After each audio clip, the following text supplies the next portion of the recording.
सुबह का समय था। आसमान हल्का हल्का उजला होने लगा था, लेकिन शांति देवी की आंखों में रात भर की नींद नहीं थी। वो आंगन में बैठी, हाथ में तुलसी की माला लिए धीरे धीरे मंत्र जप रही थीं। सामने जलता दिया कांप रहा था, जैसे उसकी लौ भी माँ के मन की बेचैनी समझ रही हो। घर के अंदर से बेटे राहुल के करवट बदलने की आवाज आई। शांति देवी की नजर अनायास ही उस कमरे की तरफ चली गई। सो रहा है। भगवान करे चैन की नींद सो रहा हो, उन्होंने मन ही मन कहा। राहुल उनकी इकलौती संतान था। पति को गुजरे आज पूरे 10 साल हो चुके थे। उस दिन के बाद से शांति देवी ने जिंदगी को बस एक ही मकसद से जिया था, मेरे बेटे का भविष्य। माँ की रोज की शुरुआत, हर सुबह सबसे पहले उठना, चूल्हा जलाना और फिर भगवान के सामने बैठ जाना शांति देवी की आदत नहीं, जरूरत बन चुकी थी। वो भगवान से अपने लिए कभी कुछ नहीं मांगती थी, बस एक ही प्रार्थना, हे भगवान, मेरे बेटे को सही रास्ता दिखाना, इसे अच्छी नौकरी दे देना और इसकी शादी करवा देना ताकि इसका घर बस जाए। उनके लिए बेटे का घर बसना सबसे बड़ा सुख था। राहुल पढ़ा लिखा था, शहर से ग्रेजुएशन करके लौटा था, मेहनती था, लेकिन किस्मत अभी स्थिर नहीं हुई थी। कभी प्राइवेट नौकरी, कभी इंटरव्यू, कभी रिजल्ट का इंतजार। हर बार शांति देवी उम्मीद से भरी रहती और हर बार चुपचाप निराशा को अपने आंचल में छुपा लेती। गांव के लोग पूछते, बहन, लड़का इतना बड़ा हो गया है, शादी का कुछ सोचा? शांति देवी मुस्कुरा देती, सोचा है, बस भगवान की मर्जी का इंतजार है। लेकिन अंदर ही अंदर उनका दिल कांप जाता। उन्हें डर लगता था, अगर मेरे रहते रहते राहुल की जिंदगी पटरी पर नहीं आई, तो मेरे जाने के बाद इसका क्या होगा? राहुल जब सुबह उठा तो देखा माँ चुपचाप रसोई में लगी हुई थी। माँ, इतनी जल्दी क्यों? ठग गई? राहुल ने पूछा। शांति देवी मुस्कुराईं। माँ हूँ बेटा, नींद कहाँ पूरी होती है। उन्होंने थाली परोसी, दाल, रोटी, थोड़ा सा अचार। राहुल जानता था माँ खुद कम खाएंगी, लेकिन बेटे की थाली कभी अधूरी नहीं रहने देंगी। खाते समय शांति देवी उसे बार बार देखती रहीं। राहुल बोला, माँ, ऐसे क्यों देख रही हो? वो थोड़ा रुककर बोली, बस सोच रही थी, तू कब अपने पैरों पर पूरी तरह खड़ा होगा? राहुल ने चुपचाप माँ का हाथ पकड़ लिया। माँ, मैं कोशिश कर रहा हूँ, आपका सपना जरूर पूरा करूंगा। शांति देवी की आंखें भर आईं, लेकिन होंठ मुस्कुरा रहे थे। उस दिन दोपहर को शांति देवी पड़ोस में एक शादी से लौटी। ढोल, शहनाई, खुशियां, सब कुछ देखा, लेकिन घर आते ही उनकी आंखें भर आईं। उन्होंने भगवान की तस्वीर के सामने बैठकर कहा, हे भगवान, मेरे बेटे की भी शादी देख लूं, बस यही आखिरी इच्छा है। उन्हें शादी की नहीं, सुरक्षा की चिंता थी। वो जानती थी माँ हमेशा नहीं रहती, लेकिन अगर बेटा अकेला रह गया तो जिंदगी उससे और सख्त सवाल पूछेगी। उस रात शांति देवी को तेज बुखार था। राहुल ने माथे पर हाथ रखा। माँ, तबीयत ठीक नहीं लग रही। वो धीमी आवाज में बोली, बेटा, एक बात कहूं? राहुल घबरा गया। हाँ माँ, बोलो, उन्होंने कांपती आवाज में कहा।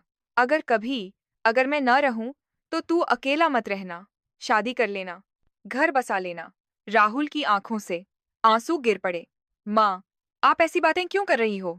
शांति देवी मुस्कुरा दी। माँ का मन है बेटा, डर लगा रहता है। राहुल ने माँ को सीने से लगा लिया। शांति देवी की तबीयत अब अक्सर खराब रहने लगी थी। कभी घुटनों में दर्द, कभी तेज थकान, तो कभी बिना वजह घबराहट। लेकिन उन्होंने कभी राहुल के सामने कमजोरी नहीं दिखाई। वो जानती थी माँ की कमजोरी बेटे का हौसला तोड़ देती है। गांव छोटा था, यहाँ हर किसी को दूसरे की जिंदगी में झांकने की आदत होती है। पड़ोस की औरतें पूछती, बहन, लड़का तो पढ़ा लिखा है, लेकिन अभी तक पक्की नौकरी क्यों नहीं लगी? कोई और बोलती, शादी भी देर हो रही है, आजकल लड़कियां जल्दी नहीं मिलती। शांति देवी हर सवाल पर मुस्कुरा देती, लेकिन हर मुस्कान के पीछे एक चुभता हुआ दर्द छुपा होता। घर आकर वो भगवान के सामने बैठ जाती। हे भगवान, लोग क्या कहते हैं, मुझे फर्क नहीं पड़ता, बस मेरे बेटे को उसका हक दिला देना।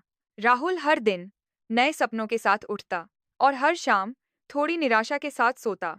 कभी शहर जाकर इंटरव्यू देता, कभी ऑनलाइन फॉर्म भरता। एक एक रुपए का हिसाब शांति देवी खुद रखती। वो चाहती थीं कि बेटे को कभी यह महसूस न हो कि घर की हालत कमजोर है। एक दिन राहुल बोला, माँ, अब इंटरव्यू के लिए शहर जाना पड़ेगा। शांति देवी ने बिना सोचे कहा, जा बेटा, पैसे की चिंता मत कर। राहुल जानता था, वो पैसे माँ ने अपनी दवाइयों से बचाए हैं। राहुल के जाने के बाद शांति देवी मंदिर गईं। उन्होंने भगवान के चरणों में सिर रख दिया। मेरे हिस्से का दुख और बढ़ा दो भगवान, लेकिन मेरे बेटे का रास्ता आसान कर देना। उनकी आंखों से आंसू बहते रहे। मंदिर की घंटी बजी तो लगा जैसे भगवान ने उनकी बात सुन ली हो। कुछ दिन बाद राहुल लौट आया।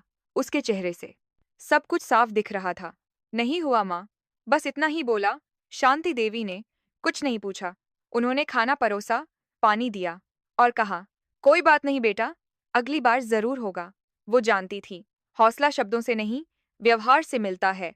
रात को शांति देवी अकेले रोईं, लेकिन सुबह फिर वही मुस्कान। एक दिन शांति देवी बेहोश होकर गिर पड़ी। राहुल घबरा गया। डॉक्टर ने कहा, बहुत ज्यादा चिंता करती हैं, दवाइयों से जा। याद आ, इन्हें सुकून चाहिए। सुकून? शांति देवी का सुकून तो बस एक ही था, बेटे की स्थिर जिंदगी। रात को उन्होंने राहुल से कहा, बेटा, मैं ज्यादा दिन नहीं हूं। राहुल ने उनकी बात काट दी। माँ, आप कहीं नहीं जा रही। मैं हूं ना। शांति देवी मुस्कुरा दी। माँ हमेशा बेटे के भरोसे जिंदा रहती है। कुछ हफ्तों बाद राहुल को एक कॉल आया, एक कंपनी से। इंटरव्यू क्लियर हो गया है, अगले महीने ज्वाइन करना है। राहुल की आंखों में आंसू आ गए। वो दौड़कर माँ के पास गया। माँ, नौकरी लग गई। शांति देवी कुछ पल चुप रहीं, फिर दोनों हाथ जोड़कर भगवान को धन्यवाद दिया। उनकी आंखों से खुशी के आंसू बह रहे थे। अब सब ठीक हो जाएगा बेटा, उन्होंने कहा। लेकिन उनके दिल में एक और इच्छा बाकी थी। राहुल की जिंदगी में पहली बार सुबहें सुकून लेकर आई थीं। अब उसे हर दिन ऑफिस जाना होता, नया काम सीखना होता और सबसे बड़ी बात, माँ के चेहरे पर खुशी देखनी होती। शांति देवी सुबह सुबह उठकर उसके लिए नाश्ता बनाती। माँ, अब आप आराम किया करो, राहुल कहता। वो मुस्कुराकर बोलती, जब तक हाथ चलते हैं, माँ का फर्ज चलता है। धीरे धीरे घर की हालत भी सुधरने लगी। पुराने बर्तन बदले, छत की टपकन बंद हुई और माँ की दवाइयाँ अब समय पर आने लगीं। लेकिन शांति देवी की आंखों में अब भी एक चिंता बाकी थी। एक दिन उन्होंने हिम्मत करके कहा, बेटा, अब तेरी शादी की उम्र हो गई है। राहुल चुप हो गया। माँ, पहले आपको ठीक कर लूं, फिर शादी की बात करेंगे। शांति देवी हल्की सी डांट के साथ बोली, मेरी तबीयत तेरी शादी देखकर ही ठीक होगी। राहुल की आंखें भर आईं। गांव में एक सादा सी लड़की थी, पूजा, संस्कारी, शांत स्वभाव और परिवार को समझने वाली।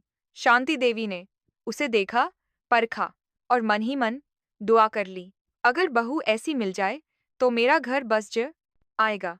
रात को शांति देवी देर तक जागती रहती, कभी भगवान से बात करती, हे प्रभु, बस इतना वक्त दे देना कि बेटे की शादी देख सकूं।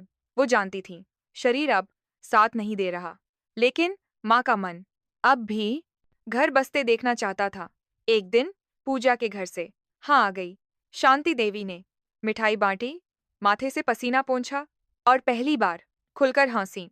अब मेरा मन शांत है, उन्होंने कहा। लेकिन राहुल ने देखा, माँ बहुत थकी हुई लग रही थी। शादी की तारीख तय होने से कुछ दिन पहले शांति देवी फिर बीमार पड़ गईं। डॉक्टर ने कहा, अब इन्हें ना ज्यादा तनाव नहीं देना चाहिए। राहुल घबरा गया। माँ, अगर आप ठीक नहीं हुई तो मैं शादी नहीं करूंगा।